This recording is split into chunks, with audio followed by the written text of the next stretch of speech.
So, for anyone who doesn't know, the past essentially kind of 30 years or so, I mean, to be honest, ever since Thatcher, ever since like the neoliberal times when the ideological shift happened within this nation to away from collectivism and towards individualism, right? What's happened in the UK is everyone's been seeing things through this individualist lens, through this just world fallacy where people are only in the positions that they're in because any some kind of natural fault of themselves because we believe and they have this kind of faulty belief in in the existence of meritocracy, and thereby everyone should be in their rightful place based off any kind of individual level of effort that they've gone through, and that's the prevailing consensus with along the ideological kind of assumed narrative throughout the country for the last kind of 40 years or so, along with the decline of the welfare state, the decline in social housing, the demonization of people on poor people or on benefits, because under the individualist system under neoliberalism, we assume that structural implications can't be there. It can only be a part of an individual's lack of ability to be able to help themselves, right? When of course, being able to help oneself relies on there being the ability to be able to actually move through societal strata, the idea of social mobility, which again is really low in the UK at the moment because of a lot of things that I've said plenty of times in this channel. You don't have to go back far enough for me to talk about the level to which social mobility has been destroyed by this country. Now, what that happened was in the 2010s to about now, when the Conservative government came in, was the policies of austerity, the policies of things like disability assessments to be able to get access to welfare payments, the ability with which people's job seekers allowance were taken away for not being deemed to be looking for a job hard enough. The idea of the scrounger, the person leeching off the state, right? That's been a long time narrative, which did start with Thatcher and through Blair, but explicitly got way worse in the last kind of 10, 12 years of Conservative government due to the austerity policies after the financial crash, where all of the failures of the capitalist economy and deregulation were used as an excuse with which to be able to take away from the poorest people in society. Right? Obviously, there's a huge cost of living crisis at the moment, with the inflation coming up to projected to be 10% by the end of the year, like the consumer price index, which is something that we could never conveniently deal with in such a way. Right? Things are going to be incredibly hard for the poorest in society. And there's been talk of an emergency budget, which was poo-pooed by Michael Gove on the TV to try and address the cost of living crisis that's coming up because it's impacting the inflation of consumer prices. It's impacting the increase in energy bills. It's increase in rent due to the housing crisis. People at the bottom rung of the society have been squeezed harder than they never ever have been. And this is explicitly due to the policy platform that this government has set out. However, Conservative MP Lee Anderson, he doesn't think that there's any kind of systemic nature to any of these issues. Mr. Lee Anderson thinks that poor people who have to use food banks now to be able to eat, food banks which, were very minor, didn't really get used very often before the last Conservative government, but their usage is spiked by thousands and thousands of percent in the past 10 years because people are so destitute they can't afford to feed themselves. That's the level to which this country has been disintegrated. But the idea that there's widespread use of food banks doesn't really matter to Mr. Lee Anderson, and this is the reason why. Let's have a look. Look at our food bank, how it works, and I think you'll see firsthand that there's not this massive use for food banks in this country. We've got generation after generation who cannot cook properly, they can't cook a meal from scratch, they cannot budget. The challenge is there. Come, I'll offer anybody. You sat there with glazed expressions on your faces, looking at me like I've landed from a different planet. Come to Ashfield, come next week, come the week after, come to a real food bank that's making a real difference to people's lives.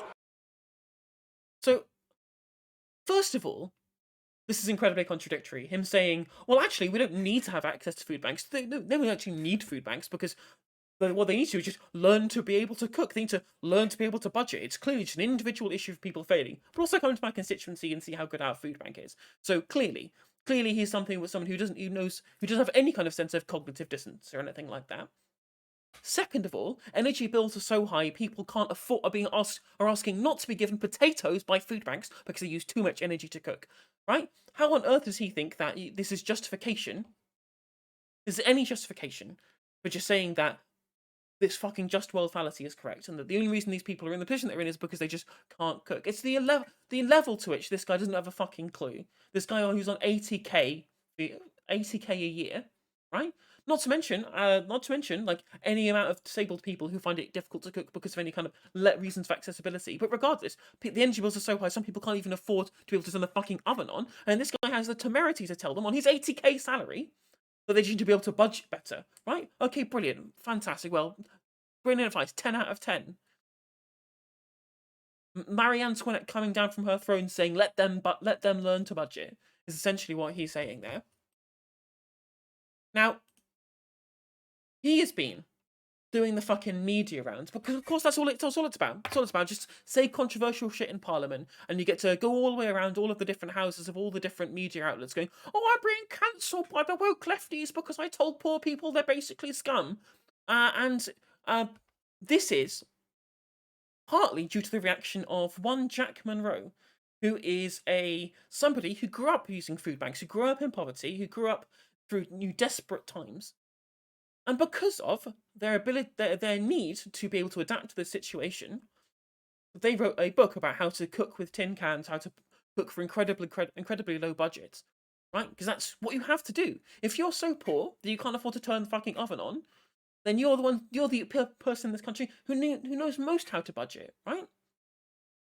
How dare a MP who earns £80,000 a year lecture anybody who's on the breadline on how to budget? Because these are the people who know exactly how to budget. Because if they didn't know how to budget, they'd be fucking dead. There's a difference, and in their article that they posted previously, which I will be taking some segments on later on. Like, there's a difference between spending £50 on a shop in half an hour and spending 2 hours with a notebook and a calculator trying to figure out how that you make your pocket full of change be able to feed your fucking kids, right? Absolutely despicable, despicable coverage here. But and Jack Monroe very clearly pointed this out, right, and said, "Look, it's not about budgeting. It's not about whether people can cook. People can cook. People have to budget. It's a necessity that they budget, otherwise, lest they starve to death, right? So it's how they can be lectured by an MP with who has no idea what that kind of reality is like in these times, in these measures after the 10 years of Tory government is quite frankly ridiculous. And he's come and defended himself on the Reclaim Party's online presence or whatever. I've not seen this video yet, but let's see what he has to fucking say for himself. Yeah, now I want to just briefly talk about Jack Monroe, who is the self-appointed representative of the impoverished, sold loads of books, done quite well out of it. No doubt probably earns more than the Prime Minister. I digress. Today... That's not an argument. First of all, they wrote those books whilst they were using food banks, whilst they were living impoverished, right? They may be rich now, at least comparatively to the poor in this country. I mean, citation needed on whether or not they're richer than the Prime Minister, but I digress. Regardless, the reason why those books exist is because they were forced into that position because of the policies of austerity by the Conservative government, right? Unfortunately, not everyone in this country is going to have the ability to be able to write a best-selling book and get it published and make money off of that, right? Unfortunately, there are going to still be plenty of people in this country who are going to still be in that position moving forward. That's not an argument. Next. She has called you a white, rich, privileged male. What do you say to that, mate? Well, I'll tell you what. He is rich. He is privileged. He's a fucking MP. I'll say, she needs to come to my food bank. I hope she watches this because, I donate money out of my own pocket to this food bank. Giving up time delivering meals with the local chef, in all weathers, getting out to people that's most desperate in need. And isn't it funny? I wonder why they might be desperate in need and needing to use your food bank, Lee. I wonder why that might be can you think of any reason why the food bank exists in the first place, or any reason why that you need to donate your money, or any reason why there's people who are falling on desperate times? I wonder, could there be some kind of possible material reason as to why they need to do that? You're not going to possibly even look into that? I'm giving up my time and my money to help the people in Ashfield. And what is she doing? She's taking money off some of the most vulnerable people in society and making an absolute fortune on the back of people. You know what? Excuse me? She is selling a product that they are then buying, with which they can use to actually be able to feed themselves, right? Like, that's not taking money. That's just them being able to buy a product, right? And this idea that you're richer than the Prime Minister, that's just this nonsense. There's no like actual citation for any of this shit. Watch it. It's her that's rich. I'm not rich, Martin. No, I was dragged up in You earn £80,000 a fucking year, you stupid cunt. enough weight. As you know, I worked down the pit all my life. Didn't have two agencies rub together. I am where I am because the Conservative Party Lee Anderson's the name of the guy. Right. gave me that chance. And I feel like I'm a voice for the silent majority. And if I'm rattling the left, Yeah, it's funny how they're so silent. So like, you seem to have completely extrapolated the idea that they are the majority, despite the fact that in every single poll that gets done, people do think that more things need to be done to help the poor. Like, it's almost like, and people overwhelmingly say that food banks are actually the sign of the deterioration of our country, right? The idea that you're the silent majority is just nonsense, right? The reason why they're silent is they don't fucking exist. then the Liberals, and I'm doing my job. Literally, if I'm rattling the left and the Liberals, it's literally just trigger the Libs. It's his only ideology.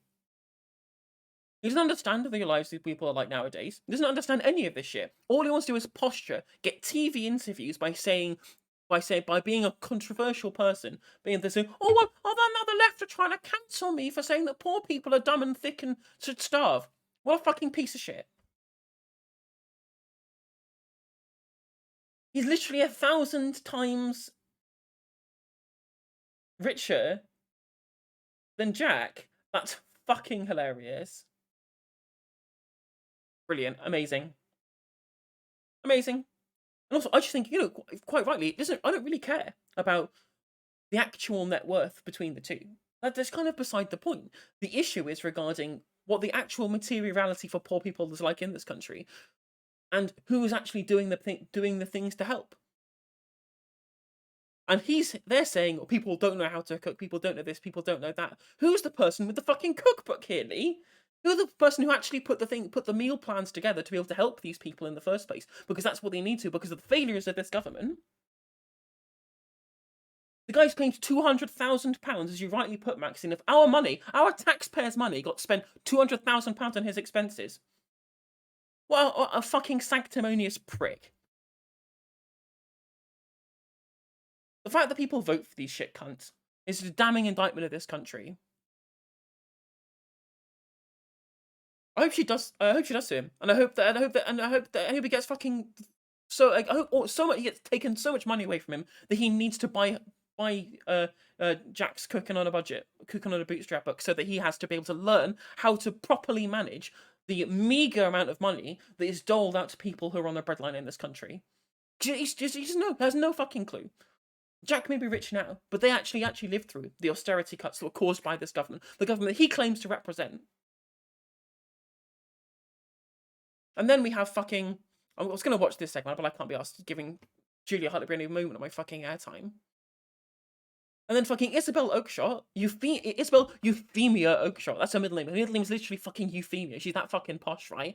Came right out of private school, married some fucking rich bloke, and now says, oh, well, hang on a minute. Oh, no, well, actually, you can't criticize me about whether or not I should live on this meager salary, because I'm clearly working really hard to look after my children. I don't really want to. And I'm like, well, clearly then you understand that the money these people have to live off is not enough. It's pittance, right? I salute his bravery. It is very possible to eat very cheaply if you're smart about it. Why should that burden fall on the most completely impoverished in society, Isabel? Why? Is it because you've never actually fucking lived it, because you're born in a silver spoon in your mouth since you were a fucking baby, and then have never done a fucking hard day's work in your life? Fuck off. No, actually, these people are lower than pond scum to me. These people are fucking, like, absolute fucking cockroaches on society, these people. Coming out of here trying to tell the poor what they should and shouldn't be able to do, right? Like, the thing is, I genuinely believe, right? I know a lot of people, there's a certain section of the left who believe that people are always going to be so beholden to their material conditions that any amount of personal development that you do is always going to be completely irrelevant. Well, I think that's bullshit, right? Everyone should always be encouraged to want to better themselves in every way they can. There is no reason why people shouldn't want to make the most of themselves and be able to achieve what they want to in life. 100%. But that does not mean that the way the systems are designed should be done so to make that as hard as possible, and to make it so that the people at the bottom have to do a exponentially harder work based off their own, based off, a lot of the time situations they never chose, the things that they're positions that they're born in, so positions that they have no actual control over, what the hand that they're dealt with at the initial at the start, right? Why that should be the explicit divider as to where all the hard work should be done. That's nonsense. That's nonsense. These are two completely compatible positions that we should fix the systemic issues because it is unfair to the people who are born at the bottom of the society, right? But the people who are at the bottom, we should still encourage a level of aspiration within these people, right? These are not mutually exclusive positions for me to hold. And when someone actually responds to her and says, "Hey Isabel, reckon you can survive on universal credit? Not as a week-long stunt for a year, no backing out. You have to go make it through the whole year." And she says, "I reckon it would concentrate my mind very hard on getting out of that situation." It's this the horrendous toxicity of neoliberal ideology where it's not even neoliberal ideology. This is fucking Weber. This is the Protestant work ethic, right? When it's just that poverty is good for people because it'll teach them to be better people, right? If you're in poverty, then that is like an edifying thing to do because there's some bullshit notion that it would make you a stronger person. Yeah, maybe it will. Maybe it'll make you somewhat stronger. At the expense of what, though? At the expense of you having to go to bed, with an empty stomach, right? With your kids saying things like, "We try not to eat too much in the day," which is explicitly what was said on the Dispatches documentary about the issue, what's happened to people under the austerity of the last 12 years of the Conservative government. Why is it that hundreds of thousands of people have died because of the policies of austerity that have been put through by the Conservatives? And why is it? And do you know the reason why they're explicitly trying to character assassinate Jack Monroe? Sorry, Paul, Is but because I Jack really have Monroe to take issue with the fact that you said that is the only person who will go on the media and explicitly call them out for what they are, and that is murderers. It's social murder is what they're committing, and they understand that, and they know that, but they don't want to face up to it. They have to ideologically justify it and completely move away from it, because otherwise they will have to face the stark reality of the people that they've killed. Watch this clip right here. the government are not going to recover the economy off the back of the lowest paid people, because that has been Conservative policy for the last 12 years. Austerity-led ideology has meant that people who have the least in this country have routinely been asked to shoulder the burdens of the bank bailouts and of all of the policies that the Conservative government consecutive Conservative put in place to reduce welfare payments, to reduce the support that's available for the poorest and most vulnerable people in the lowest income households. The economy has been rebuilt. What little green shoots we have has been rebuilt on the bodies of the dead people who are no longer with us because they have been failed by the Department of Work and Pensions. Yeah, I mean, we're clearly. And I think I would be far more caustic in my summary. I would just say the bodies of the dead people killed by this government. They are dead, and the reason why they are dead is because they were killed by the Department of Work and Pensions. I'm sorry, but that's the result. If you pass policies that cause people to die, you killed them. That's what you do. That's what Ian Duncan Smith did. That's what the Conservative government did for a decade. Was socially murder people through fiscal policy. It's simple. It's just that's just the simple fact of the matter. I spent the last decade with the face of David Clapton burnt into my fucking brain. The image of him has been burnt into my retinas, and the story of him where he was found dead with an empty stomach because he couldn't afford insulin because of benefit sanctions because he accidentally missed one meeting because he had to go to a doctor's appointment.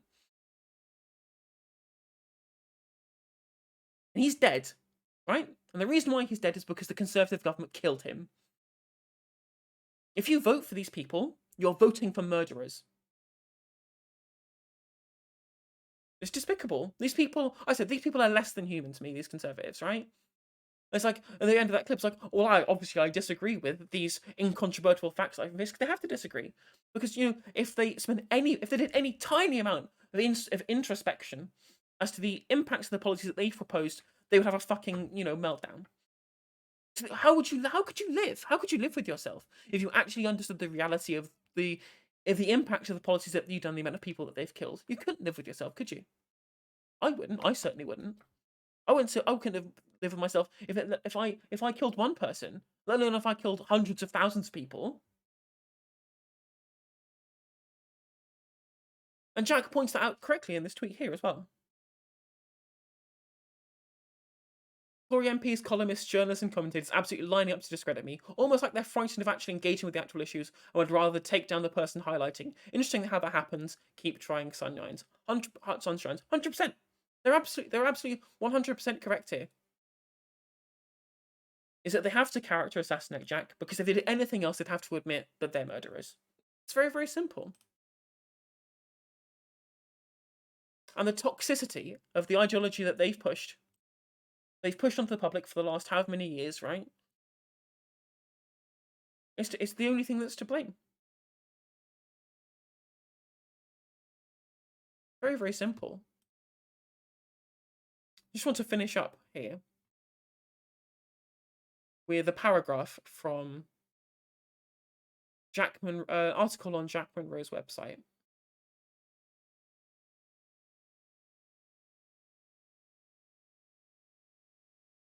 The difference between me and what I do, and the right wing is desperate to prove that budget cooking is so easy, is that I offer band-aid temporary solutions to help people claw through a week here and there with no strings or conditions attached. I don't tell people this is what you should be doing, but merely says here's what helps me, and I hope some part of it is a bit useful to you in circumstances that you really shouldn't be suffering through in the first place. I openly admit that it's difficult, requires a military amount of planning, good enough mental and physical health to execute, point out the additional challenges of having household members with allergies, intolerances, disabilities, and dietary needs. I work with food banks to create meal ideas based on needs of their users, such as cold boxes and kettle recipes, rather than wield a one-size-fits-all solution with disdain and patronising sneers. I accept my limitations, and they keep me up at night, constantly adapting and evolving what I do to try and meet ever more stringent budgets and strained circumstances, without ever suggesting that I have any of the answers. It pains me to have to point out that a government so hell-bent on pushing personal fiscal responsibility back onto the individuals suffering under their tenure are so adamantly reluctant to bear any responsibility themselves for the swinging cuts to support services and financial assistance that have been placed upon the most vulnerable shoulders with 12 years of austerity ideology and the damaging decimation of any dregs of public service or duty of care.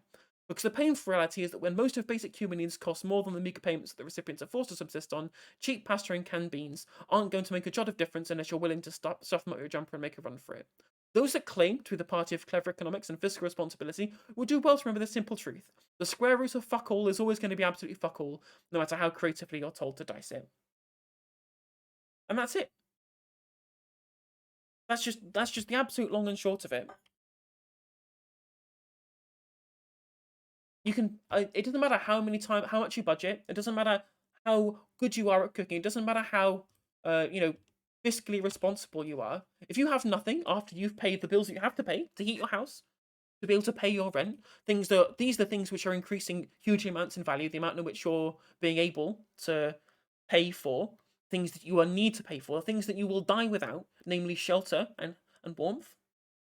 If you have no money left to eat after that, no amount of budgeting will be able to help you. No amount of budgeting will be able to help you.